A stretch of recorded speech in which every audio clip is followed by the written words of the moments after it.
சமாரியாவின் கிணற்றின் அருகிலே இயேசு கண்டார் அந்த ஸ்திரியையே.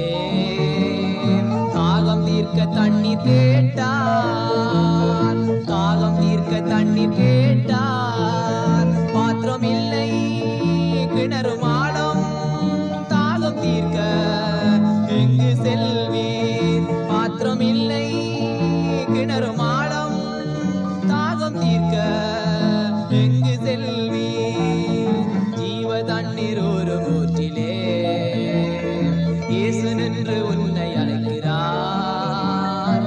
ஜீவகாலம் ஒரு ஊற்றிலே, ஜீவகாலம் ஒரு ஊற்றிலே.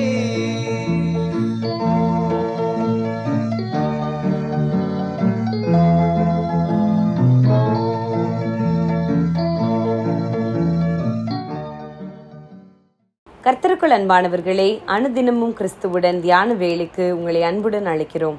இன்றைய தியானத்திற்கான வேத வாசிப்பு உபாகமம் 28ஆம் அதிகாரம் வசனங்கள் 1 முதல் 14 வரை. தியானத்திற்கான தலைப்பு கீழ்ப்படிதலின் ஆசீர்வாதம். இன்று நான் உனக்கு விதிக்கிற உன் தேவனாகிய கர்த்தரின் கட்டளைகளை கைக்கொள்ளவும் அவைகளின்படி நடக்கவும் அவைகளுக்கு செவி கொடுத்து வந்தால். உபாகமம் 28:15.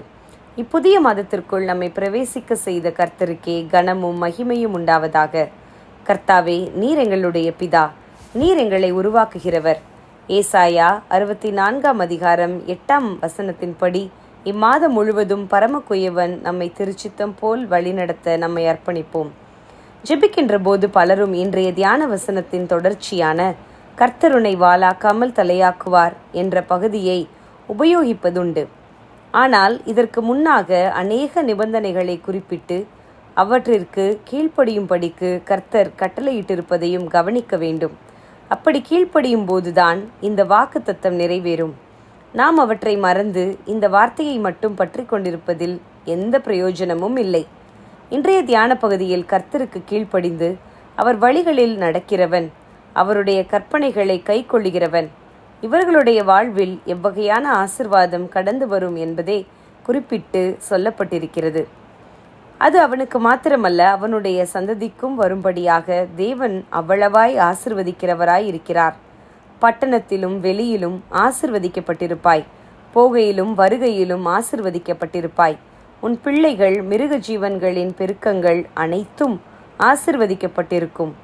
மாப்பிசையும் உன் தொட்டியும் ஆசிர்வதிக்கப்பட்டிருக்கும். உனக்கு எதிராக ஒரு வழியாய் வந்தவர்கள் சிதறி 7 வழியாக ஓடுவார்கள். இவை யாவும் தேவனுடைய வாக்கு. இவ்விதமாக ஆசிர்வாதங்கள் கோர்வையாக நமக்கு கடந்து வரும். அதேவேளை மற்றொரு புறம் சாபங்களும் கோர்வையாகவே கூறப்பட்டுள்ளது. அது தேவனை உதாசீனம் செய்பவர்களுக்கும் அவருடைய கட்டளைகளை கை கொள்ளாதோருக்கும் உரியதாகும். உன் சத்துருக்களுக்கு முன் நீ சிதறி 7 வழியாக சிதறுண்டு ஓடுவாய் என்று சொல்லப்பட்டுள்ளது. நாம் நிறைவான ஆசிர்வாதங்களால் ஆசிர்வதிக்கப்பட்டவர்களாக வாழ வேண்டும் என்பதே நமது விருப்பம். ஆனால் அதே வேளை தேவனுடைய வார்த்தைக்கு கீழ்ப்படிந்து நடக்க வேண்டும் என்ற எண்ணமும் விருப்பமும் நமக்கு உண்டா?